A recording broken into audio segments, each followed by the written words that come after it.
La semaine dernière, il s'est passé un événement considérable dans le monde du vin.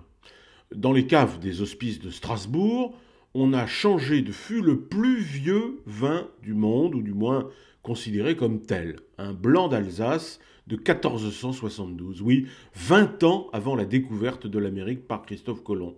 317 ans avant la prise de la Bastille, 473 ans avant la bombe d'Hiroshima, 497 ans avant le premier pas de l'homme sur la Lune, 520 ans avant la naissance de Nabila. Toujours pour prendre des références historiques incontournables. Je reconnais que ça fout le vertige. C'est la deuxième fois seulement qu'on le transvase. La première fois, c'était en 1718, mais là il y avait urgence. Le tonneau de 450 litres donnait vraiment des signes de fatigue. On a donc construit un tonneau à l'identique pour permettre l'opération. Et au passage, on a vérifié ce qu'il y avait dedans. Il paraît que c'est encore du vin. 9,4 degrés d'alcool, de la fraîcheur, des arômes et de la longueur en bouche. Tout ça c'est très bien, mais le problème, c'est qu'on ne peut pas en boire de ce vin. Ils le servent jamais. Je comprends pas. On dit toujours que les Alsaciens sont accueillants, bons vivants, toujours prêts à ouvrir une bonne bouteille. Et là, ils ont un truc apparemment sympa, même assez exceptionnel.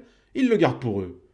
Songez que le dernier qui a eu le droit d'en boire un verre, c'était le général Leclerc, en 1944, pour la libération de Strasbourg. Un peu exagéré tout de même. Comprenez, s'il faut attendre la prochaine guerre mondiale pour pouvoir goûter ce vin d'Alsace 1472, en plus il faut la gagner cette guerre. Ce qui ne va pas être simple dans le contexte actuel. Mais j'ai rien dit.